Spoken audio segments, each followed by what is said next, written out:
Senator Cassidy. Thank you. I'll try and restore a little calm here. And I'm approaching this as a doctor, not as a senator. I am concerned about children's health, seniors' health, all of our health. And I applaud you for joining the President in a call for radical transparency. Thank you for that.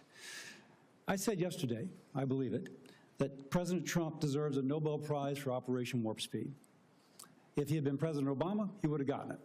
But because of Operation Warp Speed, forcing the federal government to come to a vaccine development within 10 months when others said it couldn't be done, we saved millions of lives globally, trillions of dollars, we reopened economies, an incredible accomplishment. Mr. Secretary, do you agree with me that the President deserves a Nobel Prize for Operation Warp Speed? Yeah, absolutely, Senator. That was phenomenal. So let me ask you, but you just told Senator Bennett that the COVID vaccine killed more people than COVID.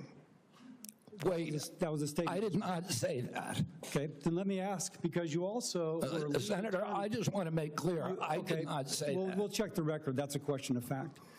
You also said that you were also, as lead attorney for the Children's Health Defense, you engaged in multiple lawsuits attempting to restrict access to the COVID vaccine. Again, it surprises me that you think so highly of Operation Warp Speed when, as an attorney, you attempted to restrict access. Now, let me ask. I'm happy to explain why. I had 3 minutes and 30 seconds left. It also surprises me because you've canceled, or HHS did, but apparently under your direction, $500 million in contracts using the mRNA vaccine platform that was critical to Operation Warp Speed. Again, an accomplishment that I think President Trump should get a Nobel Prize for. You canceled $500 million in contracts. Now, I grew up in a middle-class family, so $500 million seems, just to cancel, it seems like an incredible waste of money. But it also seems like a commentary upon what the President was attempting, what the President did in Operation Warp Speed, which is to create a platform by which to create vaccines. So this just seems inconsistent that you would agree with me the President deserves a tremendous amount of credit for this. Is this a question, Senator Cassidy, or is this a speech that you don't want me to answer? Because I want to answer that question. Please, please. If it's a question. But be tight, please. First of all, the reason that Operation Warp Speed was genius is it did something nobody had ever been done. I don't think any president but President Trump could do it. It got the vaccine to market that was perfectly matched to the virus at that time when it was badly needed, because there was low natural immunity and there were people getting very badly injured by COVID. And then, but it was also brought in therapeutics like hydroxychloroquine and ivermectin and protocols for treatments. And there were no mandates. And then okay, I have another question, so please, about 15 That's when I began litigating against President Biden's mandates. Now, I'm sorry, let me go on because in terms of me canceling those contracts. I have limited time, Mr. Secretary, I'm sorry. You've called for, and rightly so, that we should restrict participation in agencies for those with conflict of interest. I would like to submit for the record a evaluation of the conflict of interest of those who are on the ACIP and the Vaccines and Related Biologic Products Advisory Board. It was not 97% as alleged, rather it was 6.9%, and it was 1.2%, I think, for the other panel. Without objection.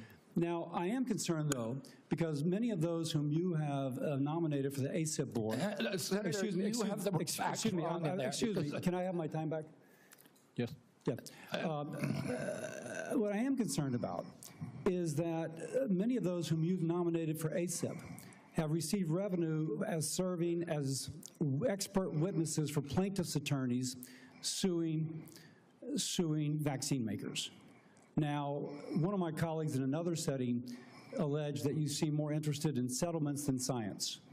If we put people who are paid witnesses for people suing vaccines, that actually seems like a conflict of interest. Real quickly, do you agree with that? No, I don't. It may be a bias, and that bias, if disclosed, is okay. But it's not a financial. It's not a financial conflict. It's not a financial conflict of interest. Let me finish up. You also told Senator Wyden at the outset that you didn't want to take vaccines away from people. And as I conclude, I would like to say this. Because of the conflicting recommendations made about COVID, this is from Eric Erickson, good conservative out of Atlanta, Georgia, occasionally gives me hell. My wife has stage 4 lung cancer. She is one of the people the COVID vaccine actually helps. Thanks to the current mess at HHS, CVS is unable to get her vaccine.